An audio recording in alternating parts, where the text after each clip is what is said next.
നമസ്കാരം. Live at 6ലേക്ക് സ്വാഗതം. നോക്കാം പ്രധാന തലക്കെട്ടുകൾ.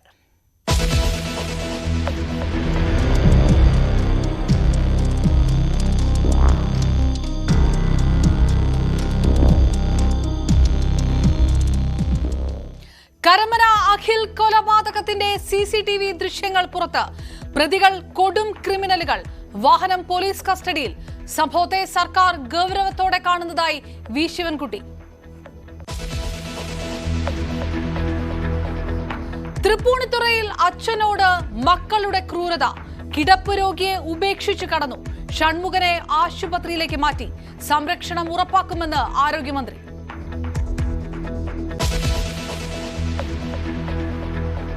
പ്രധാനമന്ത്രിക്കെതിരെ ആഞ്ഞടിച്ച അരവിന്ദ് കെജ്രിവാൾ. മോദി വീണ്ടും അധികാരത്തിലെത്തിയാൽ പിണറായി അടക്കം ജയിലിലടയ്ക്കും. 4ാം ഘട്ട വോട്ടെടുപ്പിന്റെ പരസ്യ പ്രചാരണം അവസാനിച്ചു.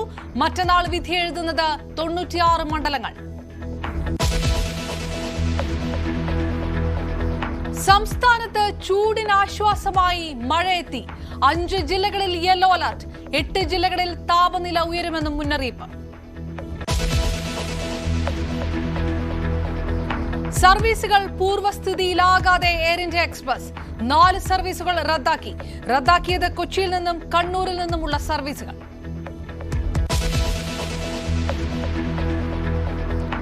വടകരയിൽ LDF സ്വീകരിച്ചത് BJP നയമെന്ന് മുസ്ലിം ലീഗ്.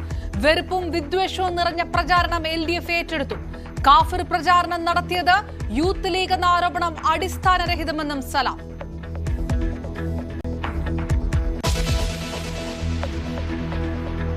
നോക്കാം വാർത്തകളിലേക്ക് വിശദമായി. തിരുവനന്തപുരം കരമനയിൽ 23 വയസ്സുകാരനെ തലക്കടിച്ചു കൊന്നവരെ തിരിച്ചറിഞ്ഞെന്ന് പോലീസ്. അഖിൽ, അനീഷ്, സുമേഷ്, വിനീഷ് രാജ് എന്നിവരാണ് പ്രതികൾ. 3 പേർ ചേർന്നാണ് കൊലപാതകം നടത്തിയത്. ഒരാൾ വാഹനത്തിൽ തന്നെ ഇരിക്കുകയായിരുന്നുവെന്നും പ്രതികൾ സഞ്ചരിച്ച വാഹനം കസ്റ്റഡിയിലെടുത്തെന്നും DCP പറഞ്ഞു. 26-ന് രാത്രി പാപ്പനംകോട് ബാറിലുണ്ടായ തർക്കമാണ് കൊലപാതകത്തിന് കാരണം. അഖിലിനെ കൊലപ്പെടുത്തുന്ന CCTV ദൃശ്യങ്ങളും പുറത്തുവന്നു. മനസാക്ഷിയെ മരവിപ്പിക്കുന്ന കൊലപാതകമാണ് കരമനയിൽ നടന്നത്. കൈമനം സ്വദേശി അഖിലിനെ ഇന്നലെ വൈകിട്ട് 5 മണിയോടുകൂടി വീട്ടിൽ നിന്ന് വിളിച്ചിറക്കി അതിക്രൂരമായി മർദ്ദിച്ച് കൊലപ്പെടുത്തുകയായിരുന്നു. കഴിഞ്ഞ ആഴ്ച സമീപത്തെ ബാറിലുണ്ടായ ഒരു തർക്കം, ആ തർക്കത്തിന്റെ പ്രതികാരമായാണ് അഖിലിനെ ഇങ്ങനെ കൊലപ്പെടുത്തിയത്. ഒത്തുതീർപ്പ് ചർച്ച എന്ന നിലയ്ക്കാണ് ഈ 3 അംഗ സംഘം അഖിലിനെ വീട്ടിൽ നിന്ന് വിളിച്ചിറക്കുന്നത്. പിന്നീട് പുറത്ത് മർദ്ദിക്കാൻ തുടങ്ങിയപ്പോൾ അടുത്ത കോമ്പൗണ്ടിലേക്ക് അഖിൽ ഓടിക്കയറി. അവിടെ വെച്ചാണ് തലയ്ക്ക് കമ്പി വടി കൊണ്ട് തുടർച്ചയായി അടിക്കുകയും 6 തവണ ഭാരമുള്ള കല്ല് അഖിലിന്റെ ശരീരത്തിൽ എടുത്തിടുകയും ചെയ്തു. നിഷ്ഠൂരമായി ഒരു യുവാവിനെ കൊലപ്പെടുത്തുന്ന ദാരുണമായ കാഴ്ചയാണ് ഇന്ന് കേരളം കണ്ടത്. ഈ പ്രതികൾ ആദ്യമായല്ല ഇത്തരത്തിൽ മൃഗീയമായി പെരുമാറുന്നത്. 2009-ൽ അനന്തു എന്ന മണക്കാട് സ്വദേശിയെ ഇതേ തരത്തിൽ ഇവിടെ ഈ സമീപ പ്രദേശത്ത് തന്നെ ആളൊഴിഞ്ഞ പറമ്പിൽ കൊലപ്പെടുത്തുന്ന സംഭവമുണ്ടായിരുന്നു. ആ കേസിലെ പ്രതികളാണ് വിനീഷ്, അഖിൽ, സുമേഷ്, അനീഷ്. ഈ 4 പേരും ഇപ്പോഴത്തെ ഈ കേസിലും ഉൾപ്പെട്ടിട്ടുള്ളതായാണ് DCP വ്യക്തമാക്കിയത്. ഈ കേസുമായി ബന്ധപ്പെട്ടിട്ട് ഇൻവോൾവ് ചെയ്തിരിക്കുന്ന പ്രതികളെല്ലാം തന്നെ പോലീസ് തിരിച്ചറിഞ്ഞിട്ടുണ്ട്. സംഭവത്തിൽ 4 പേരുടെ സാന്നിധ്യമാണ് പോലീസ് ഇതുവരെ തിരിച്ചറിഞ്ഞിരിക്കുന്നത്. ഇതിൽ 4 പ്രതികളെയാണ് പോലീസ് തിരിച്ചറിഞ്ഞിട്ടുള്ളത്. അഖിൽ, അനീഷ്, അതുപോലെ വിനീത്, പിന്നെ സുമേഷ്, ഇങ്ങനെ 4 പേരുടെ സാന്നിധ്യം ഈ ഒരു കേസിലുണ്ടതായിട്ട്. ഈ കേസുമായി ബന്ധപ്പെട്ടിട്ട് കഴിഞ്ഞ തവണ നടന്ന ഒരു ഇൻസിഡന്റുമായി ബന്ധപ്പെട്ടിട്ട് അതിന്റെ ഒരു പ്രതികാരം എന്ന രീതിയിൽ വന്നു എന്നുള്ളതാണ് ഇതുവരെയുള്ള പോലീസിന്റെ നിഗമനം. അതുമായി ബന്ധപ്പെട്ട ഒരു പ്രിപ്പറേഷനോട് കൂടിയിട്ട് തന്നെയാണ് ഡ്രൈവർ ഉൾപ്പെടെ ഒരാൾ ഡ്രൈവറായിട്ട് വണ്ടിയിൽ തന്നെ ഇരിക്കുമായിരുന്നു. ബാക്കി 3 ആൾക്കാരാണ് സീനിൽ കൃത്യമായ രീതിയിൽ ഉണ്ടായിരുന്നതെന്ന് നമ്മൾ മനസ്സിലാക്കുന്നു. എല്ലാ പ്രതികളെയും പോലീസ് ഐഡന്റിഫൈ ചെയ്തിട്ടുണ്ട്. പ്രതികളെ പിടികൂടാനുള്ള ഊർജിത ശ്രമമാണ് പോലീസിന്. 2009-ലെ കൊലപാതകത്തിന്റെ ഞെട്ടലിൽ നിന്ന് ഇതുവരെ ഈ നാട് മോചിതമായിട്ടില്ല. അപ്പോഴാണ് വീണ്ടും ഒരു കൊലപാതകം. ഇവര് നേരത്തെ ബാറിൽ വെച്ചിട്ടുള്ള ഒരു സംഘർഷത്തിന്റെ തുടർച്ചയായിട്ടാണ് ഇവിടെ ഈ സംഭവം ഇപ്പം നടന്നിട്ടുള്ളത്. അപ്പൊ അതിന്റെ ആ വൈരാഗ്യത്തില് വാക്ക് തർക്കമായിരുന്നു. അവിടെ എന്തോ അടിപിടി നടന്നെന്നാണ് നമുക്ക് അറിയാൻ കഴിഞ്ഞിട്ടുള്ളത്. അപ്പൊ അതിന്റെ തുടർച്ചയായിട്ടുള്ള ഒരു വൈരാഗ്യത്തിന്റെ പേരിലാണ് ഇവിടെ വന്ന് ഇങ്ങനെ ഈ സംഭവം ഉണ്ടായെന്നാണ് ഇവിടെ പറയുന്നത്. അപ്പൊ ഈ പ്രദേശം എന്ന് പറയുന്ന ഒരു 6 മണി കഴിഞ്ഞാൽ പിന്നെ ആൾക്കാരങ്ങനെ ആരും ശ്രദ്ധിക്കില്ല. കാരണം ഇവിടെ അങ്ങനെ വേറെ സംഭവങ്ങളൊന്നും നടക്കുന്ന സ്ഥലമില്ല. അപ്പൊ അതുകൊണ്ട് സൈലന്റ് ഏരിയയാണ്. അങ്ങനെ വേറെ ഒന്നും പ്രശ്നമല്ല. അപ്പോൾ ഇവിടെ ഈ മണൽ കച്ചവടം ഈ വണ്ടികൾ ഒരു 6 മണി കഴിഞ്ഞാൽ പിന്നെ ഇല്ല. അത് ടൈലിൻ്റെയും ഉണ്ട് മണലിൻ്റെയും ഉണ്ട്. അപ്പോൾ അതുകൊണ്ട് പിന്നെ അങ്ങോട്ട് പിന്നെ വേറെ ആരും വരാറില്ല. അപ്പോൾ ഇവിടെ ഈ പയ്യൻ ഈ പ്രാവിൻ്റെ കൂട് ഉള്ളതുകൊണ്ട് ഇവിടെ തന്നെ ഇരിക്കും. അങ്ങനെ ഇവന് തീറ്റി കൊടുക്കുകയായിരുന്നു. അതെ, പ്രാവിന് തീറ്റി കൊടുക്കുകയായിരുന്നു. അങ്ങനെയാണ് ഇവരെ വിളിച്ചിറക്കി കൊണ്ടുപോയതെന്നാണ് പറയുന്നത്. കൊണ്ടുപോയി മർദ്ദിച്ച് കൊണ്ടുവന്ന് ഇവിടെ തിരിച്ചിട്ടിട്ട് പോവുകയായിരുന്നു. പ്രതികളെ വളരെ വേഗം പിടികൂടാമെന്ന പ്രതീക്ഷയിലാണ് പോലീസ് ഉള്ളത്. ഒരാൾ കസ്റ്റഡിയിലുള്ളതായി സൂചനയുണ്ട്. പ്രതികൾ സഞ്ചരിച്ച വാഹനം പോലീസ് പിടിച്ചെടുക്കുകയും ചെയ്തു. ഹരീവിതിരയ്ക്കൊപ്പം വി വിനോദ്, ന്യൂസ് 18 തിരുവനന്തപുരം. അനന്തു ഗിരീഷ് കൊലപാതകത്തിന്റെ ഓർമ്മകൾ മായും മുൻപാണ് വീണ്ടും നിഷ്ഠൂര കൊലപാതകം. കരമനയിൽ KGF മോഡലിൽ നടന്ന കൊലപാതകത്തിലെ പ്രതികളും ഇതിൽ ഉൾപ്പെട്ടിട്ടുണ്ട്. കേസിൽ ഇതുവരെ വിചാരണ തുടങ്ങിയിട്ടില്ല. അഖിലിന്റെ നിഷ്ഠൂരമായ കൊലപാതകത്തെക്കുറിച്ച് ചർച്ച ചെയ്യുമ്പോൾ 5 കൊല്ലം മുൻപ് കരമനയിൽ നടന്ന മറ്റൊരു കൊലപാതകത്തെ കുറിച്ചുള്ള ഓർമ്മകൾ മായുന്നില്ല. അനന്തു ഗിരീഷ് എന്ന ചെറുപ്പക്കാരനെയാണ് KGF മോഡലിൽ അതിനിഷ്ഠൂരമായി കൊല ചെയ്തത്. അതേ കേസിലെ പ്രതികൾ പലരും ഈ കേസിലും ഉൾപ്പെട്ടിട്ടുണ്ട്. നമുക്കൊപ്പം കൊഞ്ചിറവിള വിനോദ്, അദ്ദേഹം പൊതുപ്രവർത്തകനാണ്. അന്നത്തെ ആ കൊലപാതകവും ഇന്നത്തെ പ്രതികളും ആ ഒരു ഓർമ്മ എങ്ങനെയാണ്? ഈ അനന്തു ഗിരീഷിന്റെ സംഭവത്തിന് സമാനമായ സംഭവമാണ് ഇപ്പോഴും നടന്നിരിക്കുന്നത്.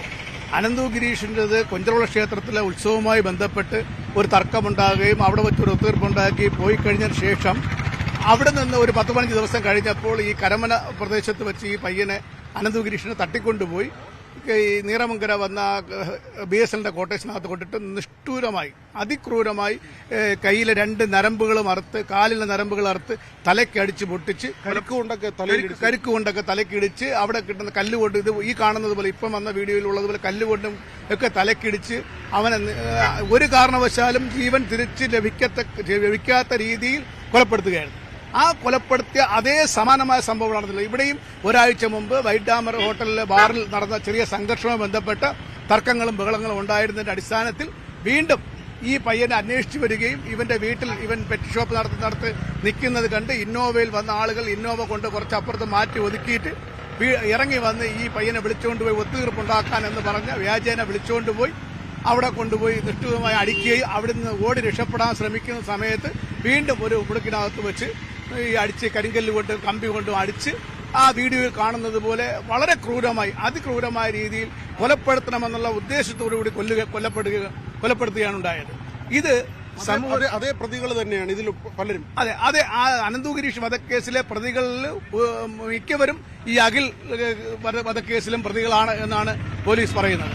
അപ്പോൾ നമുക്ക് കിട്ടുന്ന ഇൻഫർമേഷൻ എന്ന് പറഞ്ഞാൽ അല്ലെങ്കിൽ ഇത് ഒരു കൊലപാതകമല്ല, അല്ലെങ്കിൽ ഒരു സംഭവമല്ല. ഇതിന് ഈ അനന്തു ഗിരീഷ് കൊലക്കേസിൽ 67 ദിവസത്തിനകത്ത് പോലീസ് കുറ്റപത്രം സമർപ്പിച്ചുവെങ്കിലും കോടതി ജാമ്യം കൊടുത്തു. കോടതിയുടെ ജാമ്യത്തിൽ ഇറങ്ങി 5 വർഷമായിട്ടും ട്രയൽ നടത്താൻ തയ്യാറായില്ല. കോടതിയിൽ ട്രയൽ നടത്താൻ സാധിക്കാതെ വരികയും ട്രയൽ പെൻഡിംഗ് ആവുകയും ചെയ്യുമ്പോൾ ഇവര് നിർബാധം അവരുടെ അക്രമങ്ങൾ കേസിലും ഈ പ്രതികൾ ഉണ്ട്. അതിന്റെ വിചാരണ തുടങ്ങിയിട്ടില്ലെന്ന് തോന്നുന്നു. വേറൊരു കേസിൽ അല്ല, ആ മൊട്ടമൂട് ഷാജി കൊലക്കേസിലെ പ്രതികൾ എന്ന് പറയുന്നത് ഇതിലെ ഈ പറയുന്ന കിരൺ കൃഷ്ണയുടെ അച്ഛനാണ്. അച്ഛനും കൊച്ചിച്ചനും അവർ ഇരട്ട കൊലക്കേസിലെ പ്രതികൾ. അച്ഛനും കൊച്ചിച്ചനും ഇരട്ട കൊലക്കേസിലെ പ്രതികളും ഇപ്പോൾ മകനും ഇരട്ട കൊലക്കേസിലെ പ്രതിയാവുന്ന സ്ഥിതിയാണ് ഉള്ളതെന്നാണ് കരുതുന്നത്. അപ്പോൾ ഇത് നിയമം നമുക്ക് അടിയന്തരമായി ലഭിക്കുന്ന സാഹചര്യങ്ങൾ ഉണ്ടാവുന്നില്ല. നിയമം താമസിക്കും തോറും പ്രതികൾക്ക് വളരാനുള്ള സാഹചര്യം ഉണ്ടാവുന്നു. ഇപ്പൊ ഉദാഹരണം, ഈ അനന്തുവിനെ തട്ടിക്കൊണ്ടുപോയത് ബൈക്കിലാണെങ്കിൽ അഖിലിനെ തട്ടിക്കൊണ്ടുപോയത് ഇന്നോവയിലാണ്. അപ്പൊ അത്ര പുരോഗതി ഉണ്ടായി. പ്രതികൾക്കുണ്ടാവുന്ന പുരോഗതി അല്ലാതെ ഈ നിയമം അതിന്റെ അർത്ഥത്തിൽ ഏറ്റവും എളുപ്പം നിയമം ലഭ്യമാക്കാത്തത് കൊണ്ടാണ് ഇത് സംഭവിക്കുന്നതാണ് ഞാൻ കരുതുന്നത്. വിചാരണ നടപടികൾ വൈകുമ്പോൾ പ്രതികൾ വീണ്ടും കുറ്റകൃത്യങ്ങളിലേക്ക് പോകുന്നു, കൊലപാതകങ്ങൾ ചെയ്യുന്നു. അതാണ് പൊതുവിൽ നാട്ടുകാർ പറയുന്നത്. ഹരിവിതിരയ്ക്കൊപ്പം വി വിനോദ്, ന്യൂസ് 18 തിരുവനന്തപുരം. കരമനയിലെ കൊലപാതകം ദാരുണ സംഭവമെന്ന് മന്ത്രി വി ശിവൻകുട്ടി. ഗൌരവത്തോടെയാണ് സർക്കാർ ഈ സംഭവത്തെ കാണുന്നത്. പോലീസിന് വീഴ്ച ഉണ്ടായിട്ടില്ലെന്നും കർശന നടപടി സ്വീകരിക്കുമെന്നും മന്ത്രി പറഞ്ഞു. വളരെ ദാരുണമായ സംഭവമാണ്. കുറെ നാളുകളായി തലസ്ഥാന നഗരിയിൽ ഇത്തരം സംഭവങ്ങൾ കുറവാണ്. ഇപ്പോൾ വീണ്ടും ചില ആവർത്തിക്കപ്പെടുകയാണ്. വളരെ ഗൗരവത്തോടുകൂടി തന്നെയാണ് ഗവൺമെന്റ് ഇതിനെ കാണുന്നത്. ഇക്കാര്യത്തിൽ കർശനമായ നടപടി സ്വീകരിക്കുന്നതിന് വേണ്ടിയുള്ള നിർദ്ദേശം കൊടുത്തിട്ടുണ്ട്. ബാക്കി കാര്യങ്ങൾ അന്വേഷണത്തിന്റെ കാര്യങ്ങളൊക്കെ തന്നെ ഈ മരണത്തിന് ശേഷമുള്ള മരണാനന്തര ചടങ്ങുകൾക്ക് ശേഷം നമുക്ക് പറയാം. നമ്മുടെ ഞാൻ പറഞ്ഞല്ലോ, അത് കുറേ നാളുകളെ തലസ്ഥാന നഗരിയിൽ ഇത് ഒഴിവാക്കപ്പെട്ടിരുന്നതാണ്. ഇപ്പോൾ വീണ്ടും ഇത് ആവർത്തിക്കപ്പെട്ടുകൊണ്ട് വരികയാണ്. അത് സമൂലമായ ഒരു പരിശോധന നടത്തി ആവശ്യമായ നടപടി സ്വീകരിക്കും. ഒരിക്കലുമല്ല. കിടപ്പ് രോഗിയായ അച്ഛനെ ഉപേക്ഷിച്ച് മകനും കുടുംബവും കടന്നുകളഞ്ഞു. തൃപ്പൂണിത്തുറ ഏലൂരിലാണ് സംഭവം. കിടപ്പ് രോഗിയായ ഷൺമുഖനെ ഉപേക്ഷിച്ച് മകൻ അജിത്തും കുടുംബവുമാണ് കടന്നുകളഞ്ഞത്. എറണാകുളം എരൂരിലാണ് ഈ സംഭവം നടക്കുന്നത്. ഇവിടെ വാടകയ്ക്കെടുത്ത വീട്ടിലായിരുന്നു ഷൺമുഖൻ എന്ന് പറയുന്ന ആളും അദ്ദേഹത്തിന്റെ മകനും കുടുംബവും താമസിച്ചിരുന്നത്. എന്നാൽ കഴിഞ്ഞ ദിവസം രാത്രിയോടുകൂടിയാണ് ഈ വീട്ടിൽ വൃദ്ധനായ ഷൺമുഖൻ, അദ്ദേഹം രോഗിയുമാണ്, അദ്ദേഹം മാത്രമാണെന്നൊരു വിവരം പുറത്തുള്ളവർ അത് തിരിച്ചറിയുന്നത്. തുടർന്ന് നടക്കുന്ന പരിശോധന വീട്ടുടമസ്ഥനെ തന്നെ വിളിച്ചു വരുത്തുകയും തുടർന്ന് അകത്ത് കയറുമ്പോഴാണ് അദ്ദേഹം കട്ടിൽ തന്നെ കിടക്കുകയായിരുന്നു. തുടർന്ന് അദ്ദേഹത്തിൽ നിന്ന് കാര്യങ്ങൾ ചോദിച്ചപ്പോഴാണ് അറിയുന്നത് മകനും കുടുംബവും കഴിഞ്ഞ ദിവസങ്ങളായി ഇവിടെ ഇല്ല, അവരിവിടെ നിന്ന് മാറിയിരിക്കുന്നു, താൻ മാത്രമാണ് വീടിനകത്ത് ഉള്ളത്, ഒരു ദിവസമായി ഭക്ഷണം കഴിച്ചിട്ടില്ല എന്നുള്ള കാര്യമെല്ലാം തന്നെ ഇവർ അറിയുകയും ചെയ്യുന്നത്. ഷൺമുഖന് അജിത്തിനെ കൂടാതെ 2 പെൺമക്കൾ കൂടിയുണ്ട്. അവർ വിവാഹിതരായ അവരുടെ വീടുകളിലാണ് താമസം. നാട്ടുകാർ പറയുന്നത് കഴിഞ്ഞ കുറേ ദിവസങ്ങളായി ഇവർ തമ്മിലുള്ളൊരു തർക്കം ഉടലെടുക്കുന്നുണ്ട്. ഈ കുടുംബവും അജിത്തിന്റെ കുടുംബവും അതോടൊപ്പം തന്നെ സഹോദരിമാരുടെ കുടുംബമായിട്ട് തർക്കമുണ്ട്. അത് സ്വത്ത് സംബന്ധമായ കാര്യങ്ങളിലാണെന്ന് പറയപ്പെടുന്നു. അതോടൊപ്പം തന്നെ ഷൺമുഖന്റെ ചികിത്സയെ ചൊല്ലി അതിന്റെ ഒരു സാമ്പത്തിക പ്രശ്നങ്ങളെക്കുറിച്ചും അജിത്തുമായുള്ളൊരു തർക്കം സഹോദരിമാർ തമ്മിലുണ്ട്. ഇവരുടെ സഹോദരിമാരെ വീട്ടിൽ വരാനായിട്ട് ഇയാൾ അനുവദിക്കാറില്ല എന്നതടക്കമുള്ള കാര്യങ്ങൾ പറയുന്നുണ്ട്. വീട്ടുടമസ്ഥൻ പറയുന്നത് കഴിഞ്ഞ 4 മാസത്തെ വീടിന്റെ വാടക ഇവർ തന്നിട്ടില്ല എന്നതും പറയുന്നുണ്ട്. വീട്ടിലെ സാധനങ്ങൾ, വീട്ടുപകരണങ്ങളെല്ലാം തന്നെ അവിടെ നിന്ന് മാറ്റിയ ഒരവസ്ഥയിലാണ് കാണുന്നത്. അതുകൊണ്ട് തന്നെ ഒരു സംശയമുള്ളത് ഇവർ വീട് മാറാൻ ശ്രമിക്കുകയായിരുന്നു, വീട്ടിൽ നിന്ന് സാധനങ്ങളെല്ലാം മാറ്റിയിരിക്കുന്നു എന്നതാണ്. അപ്പോൾ ഈ പിതാവിനെ ഉപേക്ഷിച്ച് മകൻ കടന്നു കളഞ്ഞു എന്നൊരു സംശയമാണ് നിലനിൽക്കുന്നത്. പോലീസ് എത്തുകയും ഇത് സംബന്ധിച്ച് മകനിൽ നിന്ന് വിശദീകരണം തേടുകയും എല്ലാം ചെയ്തു. അവർ വേളാങ്കണ്ണിയിലേക്കുള്ള ഒരു യാത്രയിലാണ് എന്ന് പറയുന്നു. അപ്പോൾ ഉടൻ തിരിച്ചെത്തണം എന്നാണ് അവർ ആവശ്യപ്പെട്ടിട്ടുള്ളത്. തിരിച്ചെത്തി തൃപ്പൂണിത്തുറ പോലീസ് സ്റ്റേഷനിലെത്തി എന്താണ് സംഭവിച്ചത് എന്നത് സംബന്ധിച്ച് വിശദമായ വിവരം ലഭ്യമാക്കണമെന്ന് പറഞ്ഞിട്ടുണ്ട്. ഇയാളുടെ മൊഴി അടിസ്ഥാനപ്പെടുത്തിയായിരിക്കും ഇയാൾക്കെതിരെ കേസ് എടുക്കുന്ന കാര്യത്തിൽ അടക്കമുള്ള കാര്യങ്ങളിൽ തീരുമാനമുണ്ടാകുക. എന്തായാലും പോലീസ് സ്ഥലത്തെത്തി ഇയാൾ ഷൺമുഖനെ ഇവിടെ നിന്ന് മാറ്റിയിട്ടുണ്ട്. പാലിയേറ്റീവ് കെയറിൽ നിന്നുള്ള പ്രവർത്തകരെത്തി വേണ്ടത്ര ചികിത്സയും ഭക്ഷണവും മരുന്നുമെല്ലാം നൽകിയതിനു ശേഷം ഇപ്പോൾ തൃപ്പൂണിത്തുറ താലൂക്ക് ആശുപത്രിയിലേക്ക് ചികിത്സാർത്ഥം ഷൺമുഖനെ മാറ്റിയിട്ടുണ്ട്. ഇനി മകൻ സ്ഥലത്തെത്തിയ ശേഷം അവരിൽ നിന്നും അതോടൊപ്പം തന്നെ സഹോദരിമാരെയും ഇവിടേക്ക് പോലീസ് സ്റ്റേഷനിലേക്ക് എത്താൻ ആവശ്യപ്പെട്ടിട്ടുണ്ട്. ഇവരിൽ നിന്നും എന്താണ് ഇവർക്കിടയിൽ സംഭവിച്ചതെന്നും ഈ പിതാവിനെ ഈ രീതിയിൽ ഉപേക്ഷിക്കപ്പെടുന്ന രീതിയിൽ കാണാനുള്ള ഒരു കാരണം എന്തെന്നത് സംബന്ധിച്ച് പോലീസ് വിശദമായ മൊഴിയെടുത്തതിനു ശേഷമായിരിക്കും തുടർ നടപടികൾ ഉണ്ടാവുക. പ്രധാനമന്ത്രി നരേന്ദ്രമോദിക്കെതിരെ ആഞ്ഞടിച്ച് അരവിന്ദ് കെജ്രിവാൾ. ഇനി അധികാരത്തിലെത്തിയാൽ പിണറായി ഉൾപ്പെടെയുള്ള BJP ഇതര മുഖ്യമന്ത്രിമാരെ മോദി ജയിലിലടയ്ക്കുമെന്നും അതിന്റെ സൂചനയാണ് തന്റെ അറസ്റ്റെന്നും കെജ്രിവാൾ പറഞ്ഞു. എന്നാൽ അധികാരത്തിൽ വരുന്നത് ഇന്ത്യ സഖ്യമാകുമെന്നും അദ്ദേഹം പറഞ്ഞു. ഏകാധിപതിയിൽ നിന്ന് രാജ്യത്തെ രക്ഷിക്കാൻ രാജ്യത്തെ മുഴുവൻ ജനങ്ങളുടെയും പിന്തുണ തേടുന്നുവെന്നും കെജ്രിവാൾ പറഞ്ഞു. 50 ദിവസത്തെ ജയിൽവാസത്തിന് ശേഷം ജാമ്യം ലഭിച്ച കെജ്രിവാൾ പാർട്ടി ആസ്ഥാനത്ത് അണികളെ അഭിസംബോധന ചെയ്തു. രാവിലെ ഹനുമാൻ മന്ദിറിൽ ദർശനം നടത്തിയ ശേഷം പാർട്ടി ആസ്ഥാനത്തെത്തിയ കെജ്രിവാളിനെ ഹർഷാരവങ്ങളോടെയാണ് പ്രവർത്തകർ സ്വീകരിച്ചത്. आप सब लोगों का तहे दिल से बहुत बहुत शुक्रिया.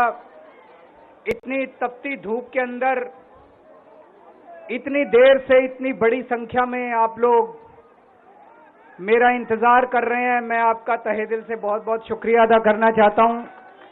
हमारी पार्टी को कुचलने में, खत्म करने में प्रधानमंत्री जी ने कोई कसर नहीं छोड़ी. आम आदमी पार्टी के 4 टॉप के नेता इन्होंने जेल भेज दिए. उन्होंने सोचा कि पार्टी खत्म हो जाएगी, लेकिन ये पार्टी नहीं है, ये एक सोच है. जितना ये खत्म करना चाहते हैं उतना ये बढ़ती जाती है, ये क्रश करना चाहते हैं प्रधानमंत्री जी आम आदमी पार्टी को. 75 साल के अंदर इस कदर किसी पार्टी को और उसके नेताओं को प्रताड़ित नहीं किया गया जिस तरह से प्रधानमंत्री मोदी जी ने आम आदमी पार्टी को प्रताड़ित करने की कोशिश की है. मैं मोदी जी को कहना चाहता हूं, भ्रष्टाचार से अगर लड़ाई लड़नी है तो केजरीवाल से सीखो. प्रधानमंत्री जी, भ्रष्टाचार के खिलाफ लड़ाई केजरीवाल ने लड़ी है. एक बेहद खतरनाक मिशन चालू किया हुआ है प्रधानमंत्री जी ने, बहुत ही खतरनाक। देशवासियों को यह समझने की, अब जब मैं बोलने जा रहा हूं, समझने की जरूरत है। उस मिशन का नाम है वन नेशन वन लीडर। देश के सारे नेताओं को खत्म करना चाहते हैं मोदी जी, और इसको 2 स्तर के ऊपर इस मिशन को चला रहे हैं। जितने विपक्ष के नेता हैं उनको जेल भेजेंगे, और जितने बीजेपी के नेता हैं उनको सबको निपटा देंगे, उनकी राजनीति खत्म करते जाएंगे। 50 ദിവസത്തെ ജയിൽവാസത്തിന് ശേഷം കഴിഞ്ഞ ദിവസമാണ് ഡൽഹി മുഖ്യമന്ത്രി അരവിന്ദ് കെജ്രിവാൾ പുറത്തിറങ്ങുന്നത്. അന്നും വലിയ രീതിയിലുള്ള ആവേശം പ്രവർത്തകരുടെ ഭാഗത്തുനിന്നും ഉണ്ടായിരുന്നു. ഇന്ന് രാവിലെ 11 മണിയോടുകൂടി അദ്ദേഹം ഹനുമാൻ മന്ദിറിലേക്ക് ദർശനത്തിനായി എത്തി. അദ്ദേഹത്തിനോടൊപ്പം അദ്ദേഹത്തിന്റെ ഭാര്യ സുനിത, ഒപ്പം തന്നെ പഞ്ചാബ് മുഖ്യമന്ത്രി ഭഗവന്ത് മാൻ, മറ്റ് ആം ആദ്മി നേതാക്കൾ, പാർട്ടി പ്രവർത്തകരുടെ ഒരു വലിയ നിര തന്നെ അദ്ദേഹത്തോടൊപ്പം ഉണ്ടായിരുന്നു. ആ ഒരു ആവേശം, അദ്ദേഹത്തിന്റെ തിരിച്ചുവരവ് എത്രത്തോളം പാർട്ടിക്ക് ഊർജ്ജം നൽകുന്നു എന്ന് തെളിയിക്കുന്നത് തന്നെയായിരുന്നു. ഒപ്പം തന്നെ ഇന്ത്യ സഖ്യത്തിനും അത് വലിയ മുതൽക്കൂട്ട് തന്നെയാണ് എന്നുള്ള കാര്യത്തിൽ സംശയമില്ല. നിലവിൽ നമുക്കറിയാം കോടതി ചില വ്യവസ്ഥകൾ മുന്നോട്ട് വെച്ചുകൊണ്ട് തന്നെയാണ് അദ്ദേഹത്തിന് ഇടക്കാല ജാമ്യം അനുവദിച്ചിരിക്കുന്നത്. അതിൽ പ്രധാനമായും മാധ്യമങ്ങൾക്ക് മുന്നിൽ ഈ മദ്യനയ അഴിമതി കേസുമായി ബന്ധപ്പെട്ടുള്ള യാതൊരുവിധ പരാമർശവും നടത്താൻ പാടില്ല. ഈ തെരഞ്ഞെടുപ്പ് റാലികളിൽ പങ്കെടുക്കാം, മറ്റ് രാഷ്ട്രീയ കാര്യങ്ങൾ പറയാം, ഇവിടെയെല്ലാം തന്നെ ഇതൊഴിച്ച് മറ്റു കാര്യങ്ങൾ മാത്രമേ സംസാരിക്കാൻ പാടുള്ളൂ എന്നൊരു വ്യവസ്ഥ അദ്ദേഹത്തിന് മുന്നിലുണ്ട്. മറ്റൊരു പ്രധാനപ്പെട്ട കാര്യം, സെക്രട്ടേറിയറ്റിലോ അല്ലെങ്കിൽ ഭരണനിർവഹണവുമായി ബന്ധപ്പെട്ടുള്ള യാതൊരു കാരണവശാലും ഇടപെടാൻ സാധിക്കില്ല. കൂടാതെ അദ്ദേഹത്തിന്റെ മുഖ്യമന്ത്രിയുടെ ഓഫീസിൽ അദ്ദേഹത്തിന് പോകാൻ സാധിക്കില്ല. ഏതെങ്കിലും തരത്തിൽ നിർണായകമായ ഏതെങ്കിലും ഫയലുകളിൽ ഒപ്പിടണമെങ്കിൽ അതിന് ലഫ്റ്റനന്റ് ഗവർണറുടെ അനുമതിയോട് കൂടി മാത്രമേ പാടുള്ളൂ. തുടങ്ങിയ വ്യവസ്ഥകളായിരുന്നു മുന്നോട്ട് വെച്ചിട്ടുള്ളത്. അത് പാലിച്ചുകൊണ്ട് വേണം ഇനിയുള്ള 21 ദിവസം അദ്ദേഹത്തിന് പ്രചരണത്തിന് ഇറങ്ങാൻ. ജൂൺ 2 വരെയാണ് അദ്ദേഹത്തിന് ഇടക്കാല ജാമ്യം അനുവദിച്ചിരിക്കുന്നത്. ഇതിൽ ഇനി 4 ഘട്ട തെരഞ്ഞെടുപ്പുകളുണ്ട്. 3, 4, 5, 6, 7 ഘട്ട തെരഞ്ഞെടുപ്പുകൾ അദ്ദേഹത്തിന് മുമ്പിലുണ്ട്. അദ്ദേഹത്തിന് തെരഞ്ഞെടുപ്പ് പ്രചാരണത്തിന് ഇറങ്ങാൻ പറ്റുന്ന ഒരു പശ്ചാത്തലമുണ്ട്. അതിലേറ്റവും പ്രധാനമായിട്ടുള്ളത് മെയ് 25-ന് ഡൽഹിയിലും ഒപ്പം തന്നെ പഞ്ചാബ് അടക്കമുള്ള സംസ്ഥാനങ്ങളിൽ ഇനിയുള്ള തെരഞ്ഞെടുപ്പ് വരാനിരിക്കുന്ന ഒരു സാഹചര്യമുണ്ട്. ഹരിയാനയിൽ തെരഞ്ഞെടുപ്പ് വരാനിരിക്കുന്ന സാഹചര്യമുണ്ട്. മെയ് 25-ന് ഞാൻ സൂചിപ്പിച്ചതുപോലെ തന്നെ ഡൽഹിയിലും ഹരിയാനയിലുമാണ് തെരഞ്ഞെടുപ്പ് നടക്കാൻ പോകുന്നത്. അവിടെയൊക്കെ തന്നെ വലിയ ശക്തി കേന്ദ്രം തന്നെയാണ് ആം ആദ്മിയെ സംബന്ധിച്ചുള്ളത്. ഡൽഹിയിൽ ആം ആദ്മി സർക്കാരാണ് ഭരിക്കുന്നത്. അവിടെ മുൻകാലങ്ങളിലൊക്കെ തന്നെ BJP ഒരു ക്ലീൻ സ്വീപ്പ് അടിച്ച് അവിടുത്തെ 7 സീറ്റുകളും സ്വന്തമാക്കുന്നത് നമ്മൾ കണ്ടതാണ്. എങ്കിൽ ഇത്തവണ അതിലൊരു മാറ്റം സംഭവിക്കും. വലിയ ഒരു പ്രതിഫലനം ഇത്തവണ ആം ആദ്മിയെ സംബന്ധിച്ചുണ്ടാകുമെന്നുള്ള ഒരു വിലയിരുത്തൽ എന്തായാലും ഉണ്ട്. അദ്ദേഹത്തിന്റെ കടന്നുവരവ് പാർട്ടിക്ക് ഒപ്പം തന്നെ ഇന്ത്യ സഖ്യത്തിന് വലിയ കരുത്ത് തന്നെയാണ് പകരുകയും ചെയ്തിരിക്കുന്നത്. ഒപ്പം തന്നെ അദ്ദേഹം പിന്നീട് മാധ്യമങ്ങൾക്ക് മുന്നിലേക്ക് വന്നു. 1 മണിയോട് കൂടി അദ്ദേഹം പാർട്ടി ആസ്ഥാനത്തെത്തി രാജ്യത്തെ അഭിസംബോധന ചെയ്തുകൊണ്ട്, പ്രവർത്തകരെ അഭിസംബോധന ചെയ്തുകൊണ്ട് അദ്ദേഹം സംസാരിക്കുകയും ചെയ്തു. പ്രവർത്തകർക്ക് നന്ദി പറഞ്ഞുകൊണ്ടായിരുന്നു അദ്ദേഹം പ്രസംഗം ആരംഭിക്കുകയും ചെയ്തത്. തുടർന്ന് പ്രധാനമന്ത്രി നരേന്ദ്രമോദിക്കെതിരെ രൂക്ഷമായ വിമർശനമായിരുന്നു അദ്ദേഹം നടത്തുകയും ചെയ്തത്. ഇത്തവണ യാതൊരു കാരണവശാലും NDA സഖ്യം ഭരണത്തിൽ വരില്ല. ഇന്ത്യ മുന്നണി കരുത്ത് ആർജിക്കും, ഒപ്പം തന്നെ ഭരണത്തിലേറുകയും ചെയ്യും. ആം ആദ്മി പാർട്ടിയെ തകർക്കാനുള്ള ശ്രമമായിരുന്നു നരേന്ദ്രമോദിയുടെ ഭാഗത്തുനിന്നും ഉണ്ടായത്. ആ ശ്രമത്തിന്റെ ഫലമായിട്ടാണ് 4 നേതാക്കളെ, ആം ആദ്മിയിലുള്ള 4 പ്രധാനപ്പെട്ട നേതാക്കളെ അറസ്റ്റിലാക്കിയത്. പക്ഷേ ആ അറസ്റ്റിലാക്കിയതോടുകൂടി പാർട്ടി തകരുമെന്ന് നരേന്ദ്രമോദി കരുതി, ഒപ്പം തന്നെ BJP കരുതി. പക്ഷേ അതെല്ലാം തന്നെ വിഫലമായി പോകുന്നതാണ് പിന്നീട് കണ്ടത്. ആം ആദ്മി വളരെ ശക്തി ആർജിച്ചുകൊണ്ട് മുന്നോട്ട് വരുന്നത് കാണാൻ സാധിക്കുമെന്നും അദ്ദേഹം പരാമർശം നടത്തി. ഒപ്പം തന്നെ വീണ്ടും ഒരു പക്ഷേ NDA അധികാരത്തിൽ വന്നാൽ അത് മോദി ഏകാധിപതിയാകാനുള്ള ഒരു ശ്രമം മാത്രമാണ്. അതിലൂടെ രാജ്യത്തെ BJP ഇതര സംസ്ഥാനങ്ങൾ ഭരിക്കുന്ന പ്രതിപക്ഷ മുഖ്യമന്ത്രിമാരെ എല്ലാം ജയിലിൽ അടയ്ക്കാനുള്ള ഒരു തീരുമാനം അദ്ദേഹത്തിന്റെ ഭാഗത്തുനിന്നും ഉണ്ടാകും. അതിന്റെ സൂചന നൽകിക്കൊണ്ടാണ് തന്നെ ജയിൽ അടച്ചത് എന്നുള്ള ഒരു പരാമർശവും അരവിന്ദ് കെജ്രിവാൾ നടത്തുകയും ചെയ്തു. എന്തായാലും ഇനി കുറച്ച് ദിവസങ്ങൾ മാത്രമാണ് അദ്ദേഹത്തിന് തെരഞ്ഞെടുപ്പ് പ്രചാരണങ്ങൾക്കായി ഇറങ്ങാനുള്ളത്. 21 ദിവസം അദ്ദേഹം പറഞ്ഞതുപോലെ തന്നെ നരേന്ദ്രമോദിക്കെതിരായിട്ടുള്ള ശക്തമായ പോരാട്ടം കാഴ്ചവെക്കുമെന്നാണ് പറഞ്ഞിട്ടുള്ളത്. എന്തായാലും ഈ വേളയിലൊക്കെ തന്നെ പഞ്ചാബിലും ഒപ്പം തന്നെ ഹരിയാനയിലും ഡൽഹിയിലും അടക്കമുള്ള സംസ്ഥാനങ്ങളിൽ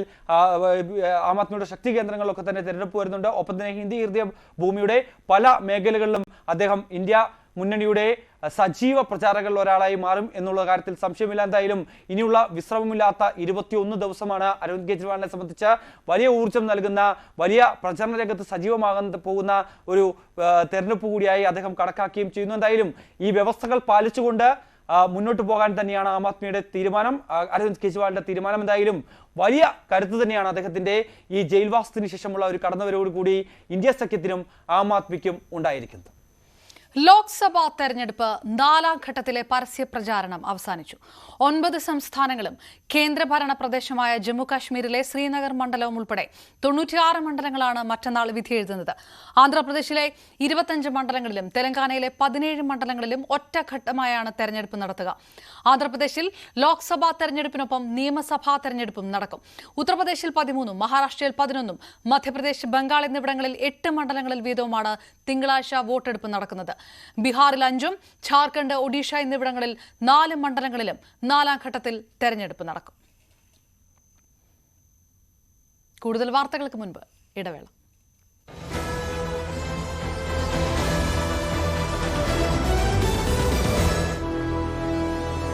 ബർജർ ഡാം സ്റ്റോപ്പ്.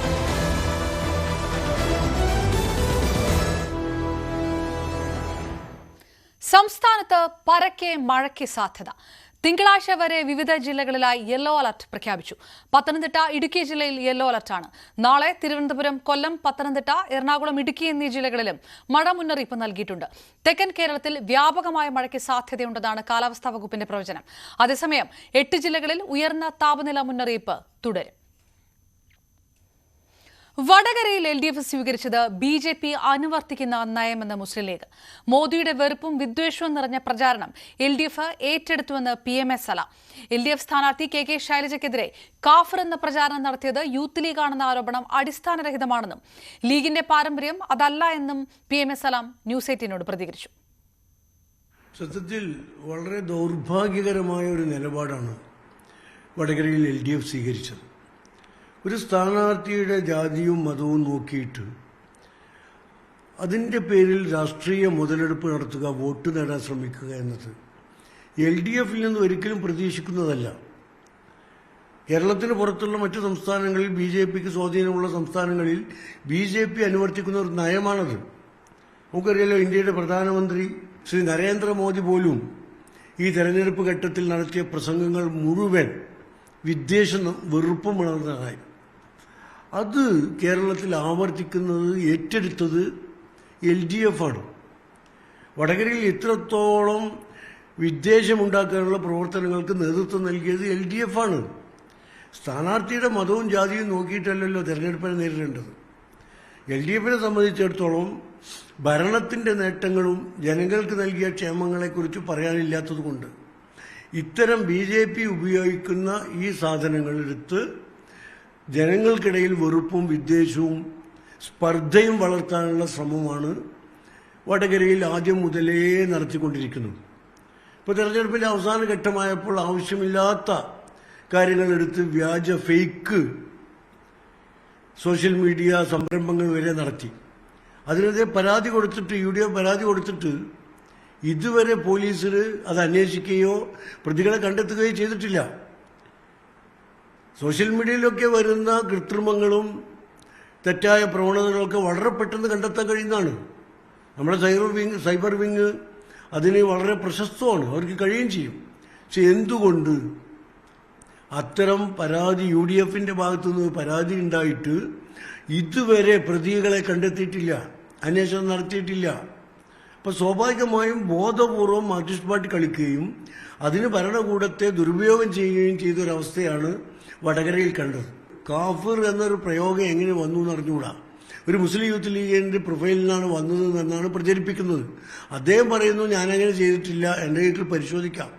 അപ്പോഴാണ് ഞങ്ങൾ സൈബർ വിങ്ങിന് പരാതി കൊടുത്തത്. അപ്പോൾ സ്വാഭാവികമായും ഗവൺമെന്റിന്റെ ഭാഗത്തു നിന്നല്ലേ അന്വേഷണം നടത്തി കുറ്റവാളിയെ കണ്ടെത്തുന്നത്. അതെന്തുകൊണ്ട് ഗവൺമെന്റ് ചെയ്യുന്നില്ല? അപ്പോൾ വ്യാജ പ്രൊഫൈലും വ്യാജ ഫേക്ക് ഇതുപോലുള്ള സാധനങ്ങളും ഉണ്ടാക്കി ആളുകൾക്കിടയിൽ വിദ്വേഷം വർദ്ധിപ്പിക്കാൻ ശ്രമിച്ചത് ഭരണകൂടം തന്നെയാണ് എന്ന് വ്യക്തമാവുകയാണ്. ലീഗ് അത്ര പ്രചരണം നടത്തിയിട്ടില്ല എന്ന് ഉറപ്പിച്ച് പറയാൻ കഴിയും? തീർച്ചയായും അത് മുസ്ലിം ലീഗിന്റെ ഒരു പാരമ്പര്യമല്ല. മുസ്ലിം ലീഗ് വോട്ടിന് വേണ്ടിയോ മറ്റു കാര്യങ്ങൾക്ക് വേണ്ടിയോ വർഗീയതയോ ജാതീയതയോ ഒന്നും പ്രോത്സാഹിപ്പിക്കുന്ന പാർട്ടിയല്ല. അത് എല്ലാ ആളുകളെയും ഒരുമിച്ച് കൊണ്ടുപോകണമെന്ന് ആഗ്രഹിക്കുന്നതാണ്. അതാണ് മുസ്ലിം ലീഗിന്റെ പാരമ്പര്യവും പൈതൃകവും. കേരളത്തിന്റെയോ ഇന്ത്യയുടെയോ ചരിത്രത്തിൽ എവിടെയും അത്തരമൊരു പ്രവർത്തനത്തിന് മുസ്ലിം ലീഗ് നിന്നതായിട്ട് ആർക്കും പറയാൻ കഴിയില്ല. മുഖ്യമന്ത്രിയുടെ വിദേശയാത്രയെയും PMS സലാം വിമർശിച്ചു. പാർട്ടി ചിഹ്നം നിലനിർത്താൻ പാർട്ടി ജീവൻ മരണ പ്രചാരണം നടത്തുമ്പോൾ പിണറായി വിജയൻ നാടുവിട്ടു. മോദിക്കെതിരെ പറയാൻ പറ്റാത്തതുകൊണ്ടാണ് പിണറായി പ്രചാരണം നടത്താതെ മുങ്ങിയതെന്നും PMS സലാം പറഞ്ഞു. സഖാവ് പിണറായി വിജയൻ നേതൃത്വം നൽകുന്ന കേരളത്തിലെ CPM-ന് CPM എന്ന രാഷ്ട്രീയ പാർട്ടിയുമായി യാതൊരു ബന്ധവുമില്ല. ഉണ്ടായിരുന്നുവെങ്കിൽ പോളിറ്റ് ബ്യൂറോ മെമ്പർ ബംഗാളിലും ത്രിപുരയിലും പോലും പ്രചരണം നടത്താതെ നാടുവിടുമായിരുന്നു, മുങ്ങിപ്പോകുമായിരുന്നു. അദ്ദേഹത്തിൻ്റെ പാർട്ടി അവരുടെ തെരഞ്ഞെടുപ്പ് ചിഹ്നം നിലനിർത്താനുള്ള ജീവൻ മരണ പോരാട്ടത്തിൽ നടക്കുമ്പോൾ മാർക്സിസ്റ്റ് പാർട്ടിക്ക് പുറത്ത് പ്രദർശിപ്പിക്കാനുള്ള ഏക മുഖ്യമന്ത്രിയാണ് ശ്രീ പിണറായി വിജയൻ. പാർട്ടിയുടെ പോളിറ്റ് ബ്യൂറോ മെമ്പറാണ്. ആ പോളിറ്റ് ബ്യൂറോ മെമ്പർ ത്രിപുരയിലും പശ്ചിമ ബംഗാളിലെങ്കിലും പോയി വോട്ട് ചോദിക്കാനും അണിനിരത്താനും കഴിയേണ്ട പാർട്ടിക്ക് അതിനു പോലും തയ്യാറാകാതെ അദ്ദേഹം നാടുവിട്ടു. ഈ ഘട്ടത്തിൽ ഏതെങ്കിലും പാർട്ടിയുടെ ഒരു നേതാവ് ചെയ്യുന്ന ഒരു കാര്യമാണോ ചെയ്യുന്നത്? ഇദ്ദേഹം BJP-ക്കെതിരായി പശ്ചിമ ബംഗാളിലും ത്രിപുരയിലും സംസാരിക്കാൻ പറ്റാത്തതുകൊണ്ട് കോൺഗ്രസിനോടൊപ്പം സഖ്യം ചെയ്ത് മത്സരിക്കുന്ന CPM-ന് കോൺഗ്രസിന് വോട്ട് ചെയ്യണം എന്ന് പറയാൻ ഇദ്ദേഹത്തിന് പറ്റാത്തതുകൊണ്ട് പോയി എന്നാണ് പറയുന്നത്. പക്ഷേ ഇവിടെ BJP-യെ പിണക്കാൻ പാടില്ല. ഫയലുകളൊക്കെ NIA-യുടെ കയ്യിലുണ്ട്, ED-യുടെ കയ്യിലുണ്ട്, കസ്റ്റംസിൻ്റെ കയ്യിലുണ്ട്, മറ്റെല്ലാ അന്വേഷണ ഏജൻസികളുടെയും കയ്യിൽ, SFIO അടക്കമുള്ള മുഴുവൻ അന്വേഷണ ഏജൻസികളുടെയും കയ്യിൽ ഫയലുകളുണ്ട്. അത് ഭയപ്പെട്ട് മോദിക്കെതിരെ സംസാരിക്കാതിരിക്കാൻ നാടുവിട്ടു. ഏതെങ്കിലും ഒരു രാഷ്ട്രീയ പാർട്ടിയുടെ ഒരു ചിഹ്ന നേതാവ്, ഒരു ചെറിയ നേതാവ് പോലും ചെയ്യുന്ന പണിയാണോ ഇത്? ഇത് മാർക്സിസ്റ്റ് പാർട്ടി പ്രവർത്തകർക്ക് എങ്ങനെ ഉൾക്കൊള്ളാൻ കഴിയും? മലപ്പുറത്ത് കൂടുതൽ +1 സീറ്റുകൾ അനുവദിച്ച നടപടി ഇരുട്ട് കൊണ്ട് ഓട്ടയടയ്ക്കുന്നതിന് തുല്യമാണെന്നും മുസ്ലിം ലീഗ് സംസ്ഥാന ജനറൽ സെക്രട്ടറി PMS സലാം പറഞ്ഞു. മലബാറിന് അർഹമായതൊന്നും ലഭിക്കുന്നില്ല. അർഹമായ ആനുകൂല്യം നൽകിയാൽ അതിൽ ആക്ഷേപം വരുമെന്നതാണ് അനുഭവം. ഇപ്പോഴത്തെ നടപടി വിദ്യാഭ്യാസ നയത്തിന് എതിരാണ്. 50 പേരുടെ ക്ലാസ്സിൽ 65 പേരെ കുത്തിനിറയ്ക്കുന്ന നടപടിയാണിതെന്നും സലാം കുറ്റപ്പെടുത്തി. ഈ മെയ് ജൂൺ മാസം ആകുമ്പോൾ മലബാറിലെ രക്ഷിതാക്കളുടെ മനസ്സ് ആകെ വിങ്ങിപ്പൊട്ടുകയാണ്. ഒരു വല്ലാത്ത സ്ഥിതിയിലാണ് ആ കുടുംബങ്ങൾ മുഴുവൻ ഉള്ളത്. മുഴുവൻ A+ കിട്ടിയ കുട്ടികൾക്ക് പോലും ഇഷ്ടമുള്ള ബാച്ചോ ഇഷ്ടമുള്ള സ്ഥാപനമോ കിട്ടാതെ പോവുകയാണ്. ഇത് വർഷങ്ങളായി നിലനിൽക്കുകയാണ്. ഇതിന് പരിഹാരമായി UDF ഭരിച്ചപ്പോൾ ഞങ്ങൾ നിരവധി അഡീഷണൽ ബാച്ചുകൾ കൊടുത്തു, പുതിയ വിദ്യാഭ്യാസ സ്ഥാപനങ്ങൾ ആരംഭിച്ചു. പിന്നീട് വന്ന വർഷങ്ങളിലും കുട്ടികളുടെ എണ്ണം കൂടുകയാണ്. അപ്പം അതിന് ശാശ്വതമായ പരിഹാരം കാണണ്ടേ? ഓരോ വർഷവും ഇത് കഴിഞ്ഞ് റിസൾട്ട് വന്നാൽ, SLC റിസൾട്ട് വന്നാൽ, ഹയർ സെക്കൻഡറി റിസൾട്ട് വന്നാൽ അപ്പോഴാണ് സമരമൊക്കെ തുടങ്ങി ഇതിൻ്റെ പിറകെ ഓടാണ്. എന്നിട്ട് അനിശ്ചിതത്വം നിലനിൽക്കുകയാണ്. അപ്പോഴേക്ക് കുറേ കുട്ടികൾ മറ്റു സംസ്ഥാനങ്ങളിലേക്കൊക്കെ രക്ഷപ്പെടുകയാണ്, നഷ്ടപ്പെടരുത് എന്ന് പേടിച്ചിട്ട്. പറയുന്ന കാര്യങ്ങൾ നടപ്പാക്കാനുള്ള ഒരു മനോധൈര്യം ഭരണകൂടത്തിൽ ഉണ്ടാകണ്ടേ, വിദ്യാഭ്യാസ മന്ത്രിക്ക് ഉണ്ടാകണ്ടേ? അതുണ്ടാകുന്നില്ല. അപ്പോൾ ഈ മലബാറിലെ ഈ വിദ്യാഭ്യാസ അനിശ്ചിതാവസ്ഥയ്ക്ക് ഉത്തരവാദി LDF ഗവൺമെൻറ്റാണ്. അത് UDF വന്നാലേ പരിഹരികമാകുകയുള്ളൂ എന്ന് ജനങ്ങൾ വിശ്വസിക്കുന്നുണ്ട്. അതിനുള്ള ശ്രമങ്ങൾ ജനങ്ങൾ നടത്തിക്കൊള്ളു. മലബാറിനോട് മലപ്പുറത്തോടും ഇക്കാര്യത്തിൽ അവഗണന ചിറ്റമനയം ഉണ്ടെന്ന് കരുതുന്നു സർക്കാരിന്? അല്ല, മലബാറിന് അർഹമായത് കൊടുക്കുന്നില്ല എന്നുള്ള പരാതി ഉണ്ട് കാലക്കാലം. എന്തെങ്കിലും മലബാറിനൊന്ന് കൊടുത്തു കഴിഞ്ഞാൽ അപ്പോൾ ആക്ഷേപം വരും, അതിനെതിരെ സമരം വരും. അത് സ്ഥിരമായ ഒരു ഏർപ്പാട് എല്ലാ വർഷവും മെയ് മാസത്തിൽ കെട്ടിപ്പറ്റി ഒരു തീരുമാനം എടുക്കുന്നതിന് പകരം സ്ഥായിയായ ഒരു പരിഹാരം ഉണ്ടാക്കാനല്ലേ ഗവൺമെന്റ് ശ്രമിക്കേണ്ടത്? അപ്പോൾ അതിനുള്ള ശ്രമമാണ് ഗവൺമെന്റ് ഉണ്ടാക്കേണ്ടത്. ഇല്ലെങ്കിൽ ഗവൺമെന്റിനെ കൊണ്ട് അത് ഉണ്ടാക്കിക്കാനുള്ള ശ്രമം മുസ്ലിം ലീഗ് നടത്തും. +1 സീറ്റ് പ്രതിസന്ധിയുമായി ബന്ധപ്പെട്ട കാര്യങ്ങൾ വിദ്യാഭ്യാസ മന്ത്രിയോട് ചോദിക്കണമെന്ന് സമസ്ത അധ്യക്ഷൻ ജിഫ്രി മുത്തുക്കോയ തങ്ങൾ. എല്ലാവർക്കും പഠിക്കാനുള്ള സൗകര്യം ചെയ്തു കൊടുക്കണമെന്നും അദ്ദേഹം പറഞ്ഞു. അത് നിങ്ങൾ പിന്നെ വിദ്യാഭ്യാസ മന്ത്രി ഉണ്ടല്ലോ, മൂപ്പരോട് ചോദിക്കുക, അതിന് പരിഹാരം ഉണ്ടാക്കാൻ വേണ്ടി കേട്ടോ. എല്ലാവർക്കും പഠിക്കാൻ സൗകര്യം ചെയ്യണം. അതിപ്പോൾ അവസ്ഥക്ക് അഭിപ്രായം ഉണ്ടാവുമല്ലോ. അത് ചെയ്യണത് നമ്മളല്ലല്ലോ. എന്നോട് ചോദിച്ചിട്ടെന്താ? വിദ്യാഭ്യാസ മന്ത്രിയോടും ഗവൺമെന്റിനോടല്ലേ പറയേണ്ടത്. ഇവിടെ സീറ്റ് കുട്ടികൾക്ക് കമ്മിയാണ്, അത് നികത്തി കൊടുക്കണമെന്നോ അല്ലെങ്കിൽ വേണ്ട പരിഹാരം ഉണ്ടാക്കണം എന്നൊക്കെ അവർ വിചാരിക്കും. സംസ്ഥാനത്ത് സമവായമാകാതെ ഡ്രൈവിംഗ് സ്കൂൾ സമരം തുടരുന്നു. പ്രതിദിന ലൈസൻസുകളുടെ എണ്ണം കൂട്ടണമെന്ന ആവശ്യത്തിൽ വിട്ടുവീഴ്ചയ്ക്ക് തയ്യാറാകാതെ ഗതാഗത വകുപ്പ് നിലപാടിൽ ഉറച്ചു നിൽക്കുകയാണ്. ഇതോടെ തിങ്കളാഴ്ച മുതൽ സമരം ശക്തമാക്കാനാണ് സംയുക്ത സമരസമിതിയുടെ തീരുമാനം. ചൊവ്വാഴ്ച ഗതാഗത മന്ത്രി വിദേശത്ത് നിന്ന് എത്തിയ ശേഷം ചർച്ച നടക്കും. വീണ്ടും ഇടവേള.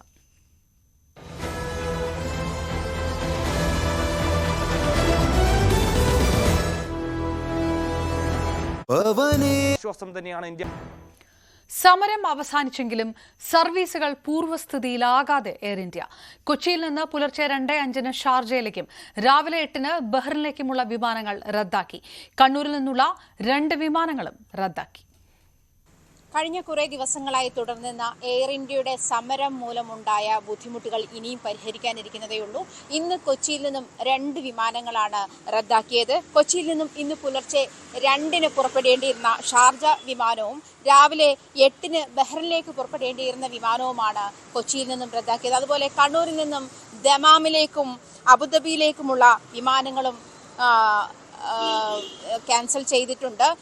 എന്തൊക്കെയായാലും കഴിഞ്ഞ 2 ദിവസങ്ങൾക്ക് മുൻപായി നടന്നിരുന്ന സമരം, തുടർച്ചയായുള്ള ജീവനക്കാരുടെ സമരം ആയിരക്കണക്കിന് യാത്രക്കാരെയാണ് വലച്ചിരുന്നത്.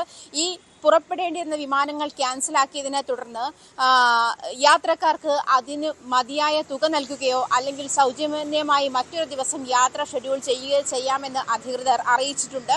ആയിരക്കണക്കിന് യാത്രക്കാരെ വലച്ചിരുന്നത് ജീവനക്കാരുടെ സമരത്തെ തുടർന്നാണ്. ജീവനക്കാരിൽ 250 പേരോളം അടിയന്തരമായ സിക്ക് ലീവിലേക്ക് പോവുകയും അതുപോലെ തന്നെ 25 ജീവനക്കാരെ പിരിച്ചുവിടുകയും ചെയ്ത നടപടി ഉണ്ടായി. ലേബർ കമ്മീഷന്റെ സാന്നിധ്യത്തിൽ വീണ്ടും എയർ ഇന്ത്യ നടത്തിയ ചർച്ചയിൽ 250 ജീവനക്കാരും ലീവ് ക്യാൻസൽ ചെയ്ത് കയറാനുള്ള തീരുമാനവും നീക്കവും, അതുപോലെ ഈ പിരിച്ചുവിട്ട 25 ജീവനക്കാരെ തിരിച്ചെടുക്കാനുള്ള നീക്കവും ഉണ്ടായി. ജീവനക്കാർ മുന്നോട്ട് വെച്ചിരിക്കുന്ന ആവശ്യങ്ങൾ എല്ലാം പരിഹരിക്കാം എന്ന നിബന്ധനയോട് കൂടിയാണ് ജീവനക്കാർ ജോലിയിൽ പ്രവേശിച്ചത്. അതേപോലെ തന്നെ എന്നാൽ ഈ ദിവസങ്ങളിലൊക്കെ, വരും ദിവസങ്ങളിലൊക്കെ ഈ റദ്ദ് ചെയ്ത വിമാനങ്ങൾ അല്ലെങ്കിൽ വിമാന സർവീസുകൾ മുടങ്ങിയവയൊക്കെ പുനഃസ്ഥാപിക്കാൻ ഇനിയും സമയം വേണ്ടിവരും. 2-3 ദിവസം കൂടി ഒരുപക്ഷെ ഇതിൻ്റെതായ ബുദ്ധിമുട്ട് നേരിടേണ്ടി വരുമെന്നും എയർ ഇന്ത്യ അറിയിക്കുന്നുണ്ട്. 380 സർവീസാണ് എയർ ഇന്ത്യ വിവിധ ഭാഗങ്ങളിലായി ദിനംപ്രതി നടത്തുന്നത്. മുഖ്യമന്ത്രിയുടെ യാത്രയെക്കുറിച്ച് അറിയില്ലെന്ന് ഗവർണർ ആരിഫ് മുഹമ്മദ് ഖാൻ. വിദേശയാത്രകൾ സംബന്ധിച്ച് രാജ്ഭവനെ ഇരുട്ടിൽ നിർത്തുന്ന പ്രവണത മുന്നേയും ഉണ്ടായിട്ടുണ്ട്. ഇക്കാര്യം മുൻപ് രാഷ്ട്രപതി അറിയിച്ചിരുന്നു. ബംഗാൾ ഗവർണർ വിവാദത്തിൽ പ്രതികരിക്കാനില്ലെന്നും ഗവർണർ പറഞ്ഞു. Has he gone on a foreign visit? I'm not aware.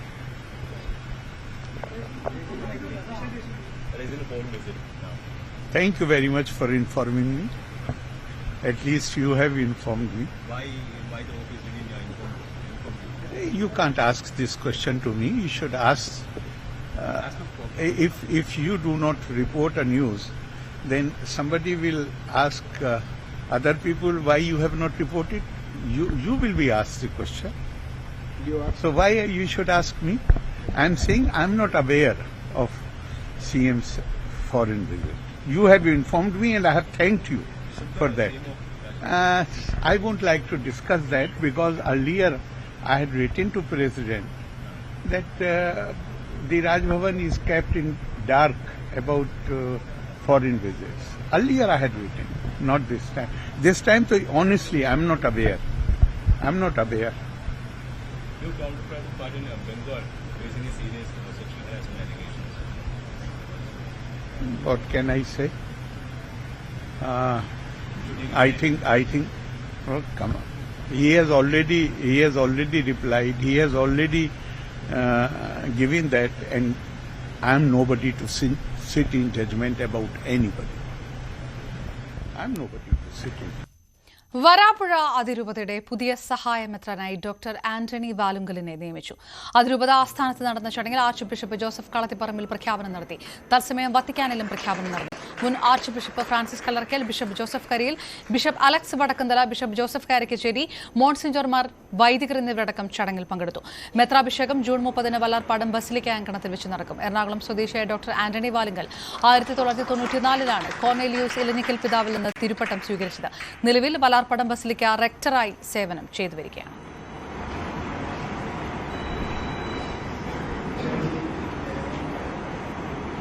സ്ഥാനചിഹ്നങ്ങൾ അണിയിക്കുന്നു.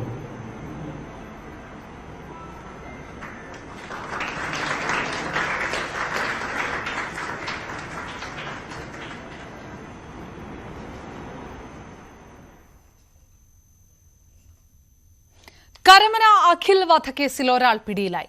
പ്രതി അനീഷാണ് പിടിയിലായത്. ഇന്നോവ കാർ ഓടിച്ചിരുന്നത് അനീഷാണെന്ന് പോലീസ് പറഞ്ഞു.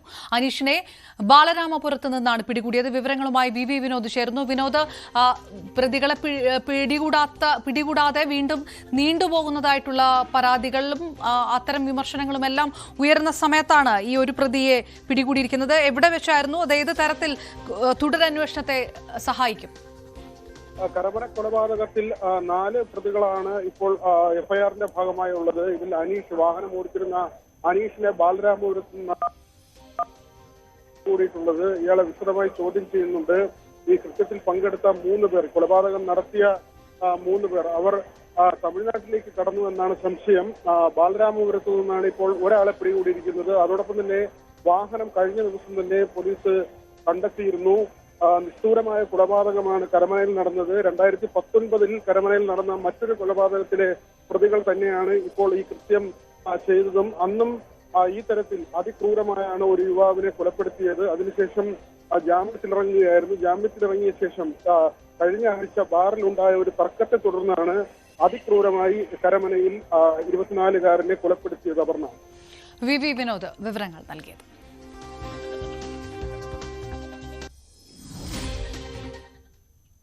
മലപ്പുറം പെരിന്തൽമണ്ണയിൽ കിണറ്റിലെ പാറ പൊട്ടിക്കുന്നതിനിടെ ഉണ്ടായ അപകടത്തിൽ തൊഴിലാളി മരിച്ചു. തമിഴ്നാട് ഈറോഡ് സ്വദേശി രാജേന്ദ്രനാണ് മരിച്ചത്. കിണറ്റിൽ പാറ പൊട്ടിക്കുമ്പോൾ തിരി കൊളുത്തി കയറുന്നതിനിടെയായിരുന്നു അപകടം. പെരിന്തൽമണ്ണ ട്രോമ കെയർ പ്രവർത്തകർ കിണറിനടുത്ത് എങ്കിലും കനത്ത പുക കാരണം കിണറിലിറങ്ങാൻ കഴിഞ്ഞില്ല. തുടർന്ന് ഫയർഫോഴ്സ് ഉദ്യോഗസ്ഥർ നെറ്റ് ഉപയോഗിച്ച് രാജേന്ദ്രനെ പുറത്തെടുക്കുകയായിരുന്നു.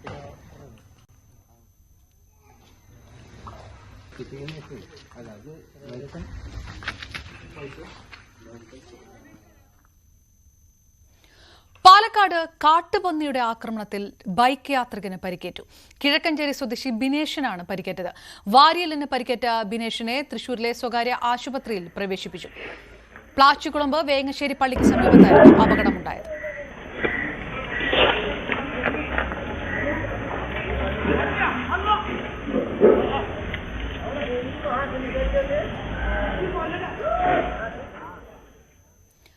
കണ്ണൂർ ആറളം ഫാമിൽ കാട്ടാനയും കുട്ടിയും വനം വകുപ്പ് ജീപ്പിന് നേരെ പാഞ്ഞെടുത്തു.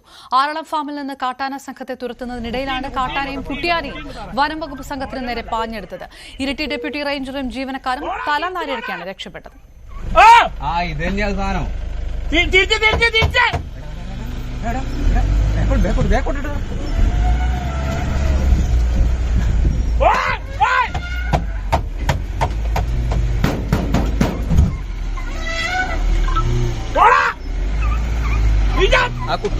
കുട്ടീനെ നോക്കുന്ന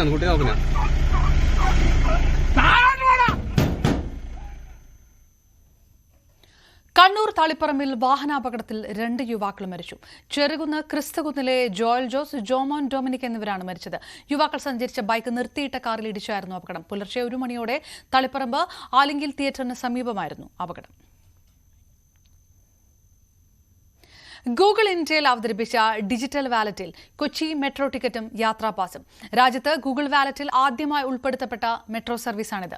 ഗതാഗത തരംഗത്തെ ഡിജിറ്റൽ ചുവടുവയ്പിൽ നിർണായകമായ നീക്കമാണ് പുതിയ സംവിധാനമെന്ന് കൊച്ചി മെട്രോ MD ലോക്നാഥ് ബെഹ്റ പറഞ്ഞു. ടിക്കറ്റുകൾ, യാത്രാപാസുകൾ, ബോർഡിംഗ് പാസ്, ലോയൽറ്റി കാർഡുകൾ, സിനിമാ ടിക്കറ്റുകൾ തുടങ്ങിയവയെല്ലാം ഡിജിറ്റൽ രൂപത്തിൽ സൂക്ഷിക്കാനും ഉപയോഗിക്കാനും പേയ്മെന്റുകൾ നടത്താനും സൗകര്യമുള്ള ആപ്ലിക്കേഷനാണ് ഗൂഗിൾ വാലറ്റ്. പല ആപ്പുകളിലൂടെ നേരത്തെയും കൊച്ചി മെട്രോ ടിക്കറ്റുകൾ ലഭ്യമാക്കിയിട്ടുള്ളതാണ്. ഗൂഗിളുമായുള്ള സഹകരണത്തിലൂടെ കൊച്ചി മെട്രോ യാത്രക്കാരുടെ അനുഭവങ്ങൾ കൂടുതൽ മെച്ചപ്പെടുമെന്ന് ലോക്നാഥ് ബെഹ്റ പറഞ്ഞു. ഡൽഹിയിൽ വെച്ചിട്ട് ഗൂഗിൾ വാലറ്റ് ലോഞ്ച് ചെയ്തു. അതിലെ കുറെ ഇമ്പോർട്ടന്റ് കമ്പനീസ്, സർവീസ് പ്രൊവൈഡേഴ്സ് അതിൽ ആക്ച്വലി ഓൺബോർഡായി. For example Air India, Inox, PVR cinema പോലെ ഉണ്ട്. അതിൽ എനിക്ക് വളരെ ഒരു സന്തോഷകാര്യമാണ്. KMRL ആദ്യ മെട്രോ കമ്പനിയാണ് ഗൂഗിൾ വാലറ്റിലേക്ക് കയറിയിട്ടുണ്ട്. പ്രൊഡന്റ് ടെക്നോളജീസ് ആണ് സാങ്കേതിക പിന്തുണയും സഹായങ്ങളും നൽകുന്നത്. ഇപ്പോൾ ഇന്ത്യയിൽ ആൻഡ്രോയിഡ് ഡിവൈസുകളിൽ മാത്രമാണ് ഗൂഗിൾ വാലറ്റ് ലഭ്യമാക്കിയിട്ടുള്ളത്. ഡിവൈസിൽ നിയർ ഫീൽഡ് കമ്മ്യൂണിക്കേഷൻ ഫീച്ചറും ഉണ്ടായിരിക്കണം. ന്യൂസ് 18 കൊച്ചി. 10ാമത് കൊച്ചി അന്താരാഷ്ട്ര മാമ്പഴ ഫെസ്റ്റിവൽ മറൈൻ ഡ്രൈവിൽ തുടരുകയാണ്. 100-ലധികം ഇനത്തിലുള്ള മാമ്പഴങ്ങളാണ് പ്രദർശനത്തിലുള്ളത്. നാടെങ്ങും മാമ്പഴക്കാലമാണ്. അതോടൊപ്പം കൊച്ചി മറൈൻ ഡ്രൈവിലും മാമ്പഴക്കാലം ഒരുങ്ങിയിരിക്കുകയാണ്. നാട്ടുമാമ്പഴങ്ങളുടെ സമൃദ്ധിയാണെങ്കിൽ ഇവിടെ കന്യാകുമാരി മുതൽ കാശ്മീർ വരെയുള്ള വിവിധ ഇനങ്ങളിലെ മാമ്പഴങ്ങൾ അണിനിരത്തിയിരിക്കുകയാണ്.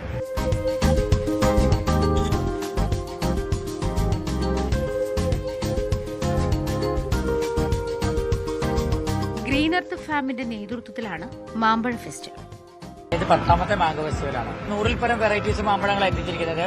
അത് ഇന്ത്യയിലെ വിവിധ സംസ്ഥാനങ്ങളിൽ നിന്ന്, അതായത് പറഞ്ഞു കഴിഞ്ഞാൽ നമ്മളിപ്പോൾ ഇത് പറഞ്ഞ കാശ്മീർ മുതൽ കന്യാകുമാരി വരെ എന്ന് വേണം പറയാം. അങ്ങനെയുള്ള വിവിധ സംസ്ഥാനങ്ങൾ, പഞ്ചാബിന്റെ ഉണ്ട്, രാജസ്ഥാനുണ്ട്, ഡൽഹിയുണ്ട്, അങ്ങനെ പല സംസ്ഥാനങ്ങളിൽ നിന്നുള്ള മാമ്പഴം എത്തിച്ചിട്ടുണ്ട്.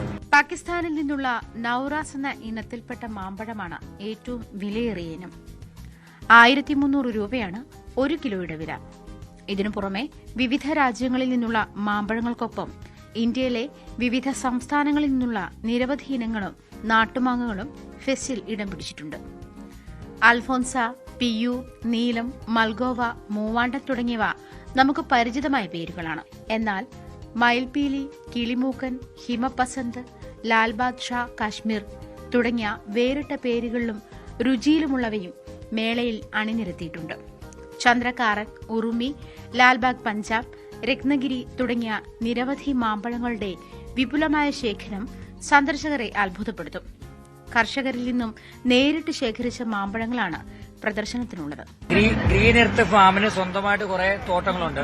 ആ തോട്ടത്തിൽ നിന്നുള്ളതുകൊണ്ട്, അതല്ല പുറത്തുനിന്നുള്ളതുണ്ട്. ഇത് കംപ്ലീറ്റ് ഓർഗാനിക് തന്നെയാണ്. നമ്മളെ തന്നെ തോട്ടങ്ങളിൽ നിന്ന് നമ്മളെ തന്നെ ജോലിക്കാർ ഇത് ചെയ്ത് കൊണ്ടുവരുന്ന ഓർഗാനിക് ആയിട്ടുള്ള മാമ്പഴമാണ് ഇപ്പോൾ നിലവിലുള്ളത്. വിവിധ മാമ്പഴങ്ങളുടെ ജ്യൂസുകളും മാമ്പഴ പായസവും ഫെസ്റ്റിന് മാറ്റുകൂട്ടുന്നു. എല്ലാ ദിവസവും വൈകുന്നേരം 7 മണി മുതൽ സിനിമ, ടെലിവിഷൻ രംഗത്തെ പ്രമുഖർ പങ്കെടുക്കുന്ന കലാസന്ധ്യകളും അരങ്ങേറുന്നുണ്ട്. 19-നാണ് മാമ്പഴ ഫെസ്റ്റിന്റെ സമാപനം. ന്യൂസ് 18 കൊച്ചി. മധുരമുറും മാമ്പഴ കാഴ്ചയൊരുക്കി കാസർഗോഡ് പടന്നക്കാട് കാർഷിക കോളേജിൽ മലബാർ മാംഗോ ഫെസ്റ്റ്. സംസ്ഥാനത്തിനകത്തും പുറത്തുനിന്നുമായി എത്തിച്ചതും നാടൻ ഇനങ്ങളുമായ വിവിധ ഇനം മാമ്പഴങ്ങളാണ് മേളയിലൊരുക്കിയത്. കാർഷിക കോളേജ് വിദ്യാർത്ഥി യൂണിയൻ സംഘടിപ്പിക്കുന്ന മേള സമാപിക്കും.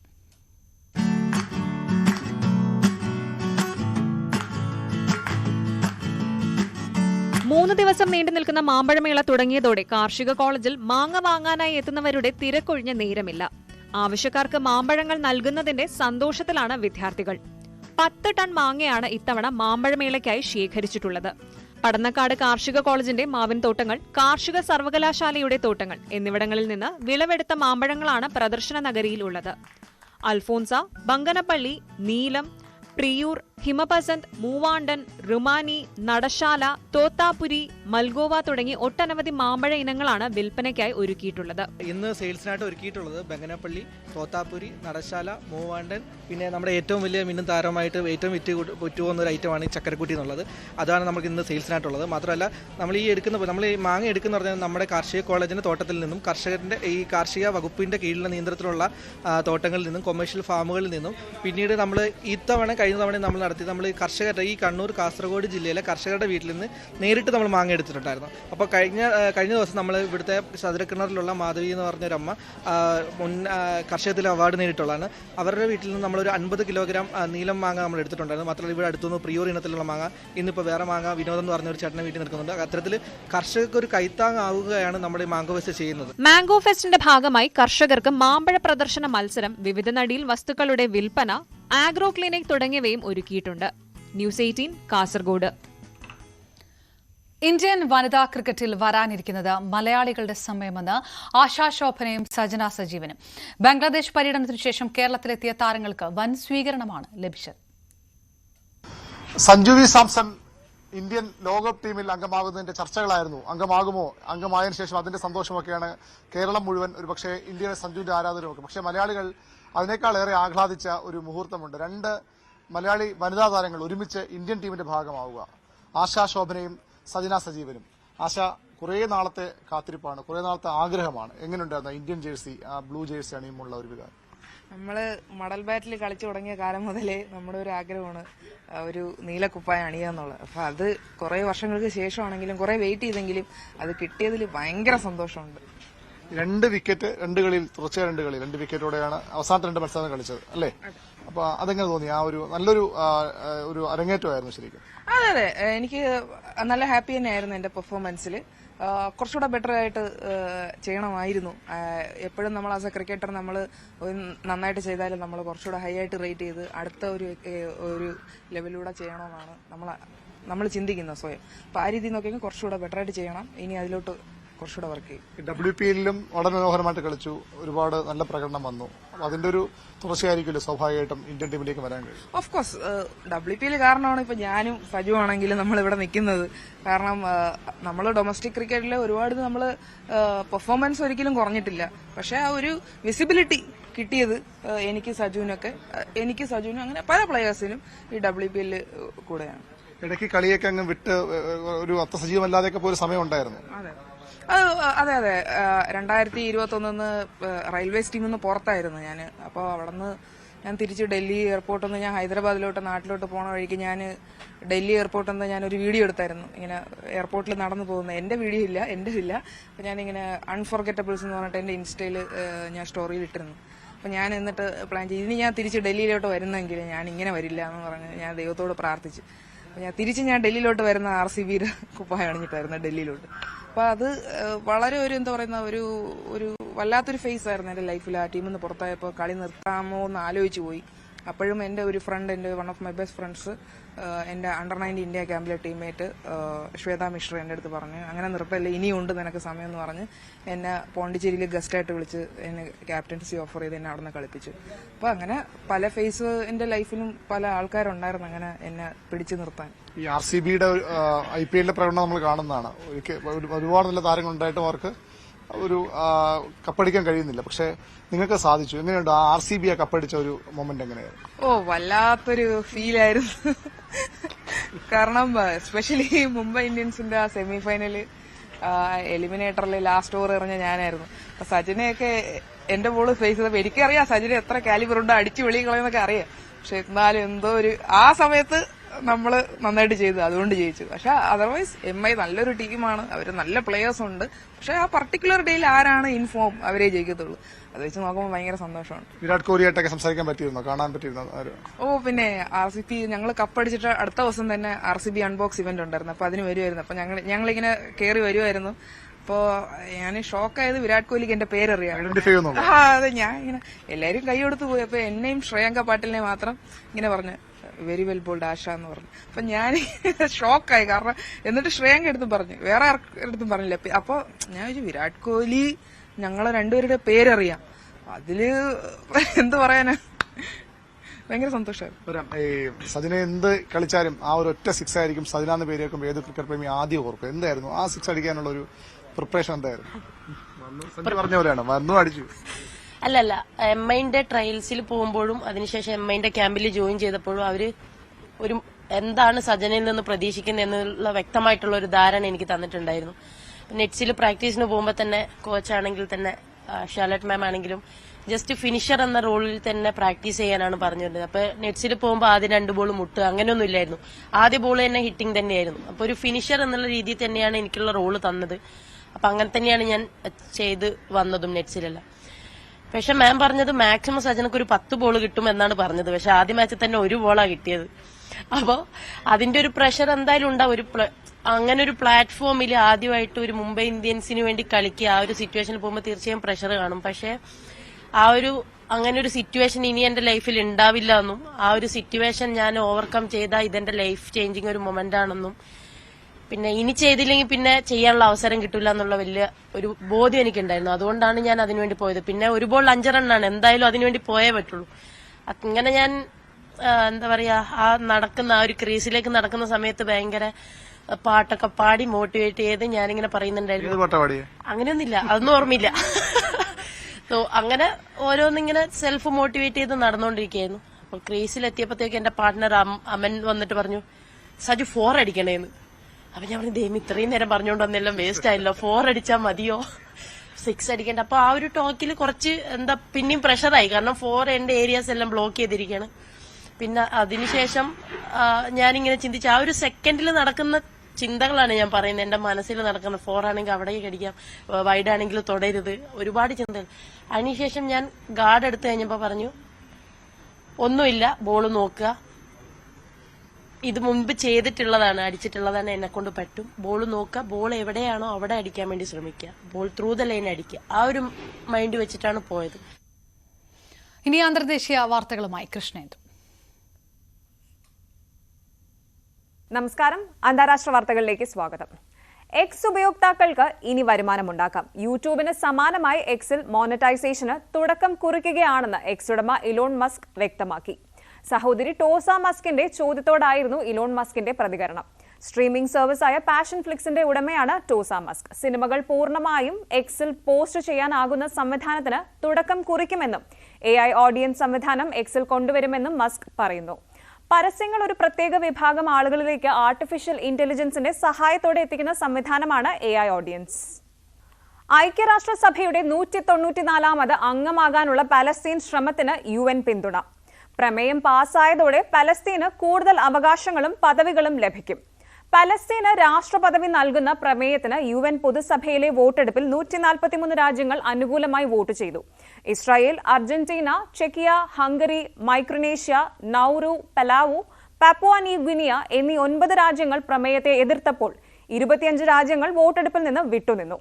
UN അറബ് ഗ്രൂപ്പിന്റെ നിലവിലെ ചെയർമാനായ UAE ആണ് പ്രമേയം തയ്യാറാക്കിയത്. ഗാസ യുദ്ധവും സ്ട്രിപ്പിലെ മാനുഷിക പ്രതിസന്ധിയുടെ വ്യാപ്തിയും കണക്കിലെടുക്കുമ്പോൾ പലസ്തീന് ഐക്യരാഷ്ട്രസഭയിൽ പൂർണ്ണ അംഗത്വം ലഭിക്കുന്നതിനുള്ള ആദ്യ ചുവട് സൂചിപ്പിക്കുന്നതാണ് ഈ നീക്കം. അതേസമയം ആഗോളതലത്തിൽ ഇസ്രായേലിന്റെ വർദ്ധിച്ചുവരുന്ന ഒറ്റപ്പെടലിനെയും സൂചിപ്പിക്കുന്നു. ഗാസയിൽ US നൽകിയ ആയുധങ്ങൾ ഇസ്രായേൽ ഉപയോഗിക്കുന്നതിൽ അന്താരാഷ്ട്ര മാനുഷിക നിയമം ലംഘിച്ചിരിക്കാമെന്നും എന്നാൽ തെളിവുകൾ അപൂർണമെന്നും US പറയുന്നു. ഒപ്പം ഗാസയിൽ ഇസ്രായേൽ ആയുധങ്ങൾ ഉപയോഗിക്കുന്നത് മനുഷ്യാവകാശ നിയമവുമായി പൊരുത്തപ്പെടുന്നില്ലെങ്കിലും ആയുധങ്ങളുടെ ഒഴുക്ക് കുറയ്ക്കില്ലെന്ന് US ആയുധങ്ങൾ നിയമപരമായി ഉപയോഗിക്കുന്നത് സംബന്ധിച്ച് ഇസ്രായേലിൽ നിന്നും ലഭിച്ച ഉറപ്പുകൾ വിശ്വസനീയമാണെന്നും അതിനാൽ ആയുധ വിതരണം തുടരുമെന്നുമാണ് US പറയുന്നത്. ഹമാസ് സിവിലിയന്മാർക്കായുള്ള അടിസ്ഥാന സൗകര്യങ്ങൾ യുദ്ധത്തിനായി ഉപയോഗിക്കുന്നുണ്ട്. ഇതിനൊപ്പം മനുഷ്യരെ കവചങ്ങളാക്കുന്നു. ഈ ഒരു സാഹചര്യത്തിൽ നിയമപരമായി തങ്ങളുടെ ലക്ഷ്യം പൂർത്തീകരിക്കാൻ ഇസ്രായേലിന് ബുദ്ധിമുട്ടുമുണ്ട്. കനത്ത മഴയെ തുടർന്നുണ്ടായ വെള്ളപ്പൊക്കത്തിൽ അഫ്ഗാനിസ്ഥാനിൽ 50 പേർ മരിച്ചു. വടക്കൻ അഫ്ഗാനിസ്ഥാനിലെ ബഗ്ലാൻ പ്രവിശ്യയിൽ കാലാനുസൃതമായ മഴയെ തുടർന്നുണ്ടായ വെള്ളപ്പൊക്കത്തിൽ വെള്ളിയാഴ്ച 50 പേർ കൊല്ലപ്പെട്ടതായി താലിബാൻ ഉദ്യോഗസ്ഥർ അറിയിച്ചു. വെള്ളപ്പൊക്കത്തിൽ പല ജില്ലകളിലും വീടുകൾക്കും മറ്റ് വസ്തുവകകൾക്കും നാശനഷ്ടമുണ്ടായതായി ബഗ്ലാനിലെ പ്രകൃതി ദുരന്ത നിവാരണ പ്രവിശ്യ ഡയറക്ടർ എദയത്തുള്ള ഹംദർദ് അറിയിച്ചു. മരണസംഖ്യ പ്രാഥമികമാണെന്നും നിരവധി പേരെ കാണാതായതിനാൽ ഇത് ഉയർന്നേക്കാമെന്നും അദ്ദേഹം കൂട്ടിച്ചേർത്തു. ഈ വർഷം മുതൽ രാജ്യം തങ്ങളുടെ സേനയിലേക്ക് വിന്യസിക്കാൻ ഉദ്ദേശിക്കുന്ന പുതിയ മൾട്ടിപ്പിൾ റോക്കറ്റ് വിക്ഷേപണ സംവിധാനത്തിന്റെ പുതിയ പരീക്ഷണ വെടിവയ്പിന് ഉത്തര കൊറിയൻ നേതാവ് കിം ജോങ് ഉൻ മേൽനോട്ടം വഹിച്ചു. ദക്ഷിണ കൊറിയൻ ജനവാസ കേന്ദ്രങ്ങളെ ലക്ഷ്യമാക്കി ആയുധനിര ശക്തിപ്പെടുത്താനുള്ള നീക്കത്തിന്റെ ഭാഗമാണ് ഈ സംവിധാനം. വെള്ളിയാഴ്ചത്തെ പരീക്ഷണം 240 മില്ലിമീറ്റർ മൾട്ടിപ്പിൾ റോക്കറ്റ് ലോഞ്ചറിന്റെയും അതിന്റെ ഗൈഡഡ് ഷെല്ലുകളുടെയും നേട്ടങ്ങളും വിനാശകരമായ ശക്തിയും സ്ഥിരീകരിച്ചതായി കൊറിയൻ സെൻട്രൽ ന്യൂസ് ഏജൻസി അറിയിച്ചു. ഈ വർഷം ഇതിനകം 2 തവണ പരീക്ഷിച്ച സംവിധാനം 2024 മുതൽ 2026 വരെയുള്ള യുദ്ധ യൂണിറ്റുകൾക്കായി വിന്യസിക്കുമെന്ന് ഏജൻസി അറിയിച്ചു. ലോകവാർത്തകൾ അവസാനിക്കുന്നു. നമസ്കാരം. ഇനി നോക്കാം സ്വർണം വെള്ളി നിരക്കുകൾ. കവിത ഗോൾഡ് ആൻഡ് ഡയമണ്ട്സ് ഇന്നത്തെ സ്വർണം വെള്ളി നിരക്കുകൾ നിങ്ങൾക്കായി സമർപ്പിക്കുന്നത് വലിയ സ്വപ്നങ്ങൾ, വലിയ സന്തോഷങ്ങൾ, വലിയ collection. Kavitha gold and diamonds. സ്വർണം 22 ക്യാരറ്റ് ഗ്രാമിന് 6725 രൂപ, പവന് 53,800. 18 ക്യാരറ്റ് ഗ്രാമിന് 5595 രൂപയും പവന് 44,760. വെള്ളി ഗ്രാമിന് 90 രൂപ, കിലോയ്ക്ക് 90,000 രൂപ. കവിത ഗോൾഡ് ആൻഡ് ഡയമണ്ട്സ് ഇന്നത്തെ സ്വർണം വെള്ളി നിരക്കുകൾ നിങ്ങൾക്കായി സമർപ്പിക്കുന്നത് വലിയ സ്വപ്നങ്ങൾ, വലിയ സന്തോഷങ്ങൾ, വലിയ collection. Kavitha gold and diamonds. പൂർണ്ണമാകുന്നു ലൈവ് at 6. നമസ്കാരം.